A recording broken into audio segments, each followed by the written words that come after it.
Nakaligtas at nasa maayos na kondisyon ang tatlong magkakamag-anak matapos pasukin ng tubig ang bangkang sinasakyan sa baybaying sakop ng Isla ng Kalayaan noong ika-10 ng Oktubre taong kasalukuyan. Ayon kay Mitchell Ferrer, member ng Rescue 3520 ng Kalayaan, pauwi na ang tatlong magkakamag-anak sa isla mula sa bayan ng Claveria nang biglang nabutas ang kanilang bangka sa gitna ng dagat at unti-unting pinasok ng tubig. Anya, nakahingi ng tulong ang isa sa mga sakay nito nang matawagan niya ang kanilang kaanak na nasa isla na siyang humingi ng tulong sa MDRRMO at Philippine Coast Guard o PGC.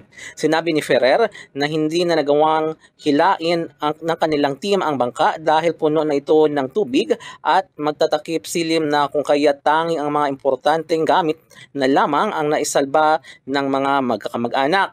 Pinili naman ng magkakamag-anak na hindi na sila pangalanan, ngunit laking pasasalamat nila sa MDRRMO at PGC na sumaklulos sa kanila. Mula dito sa Cagayan, M. Jude Cruz para sa Radyo Alternatibo, Balita Nationwide.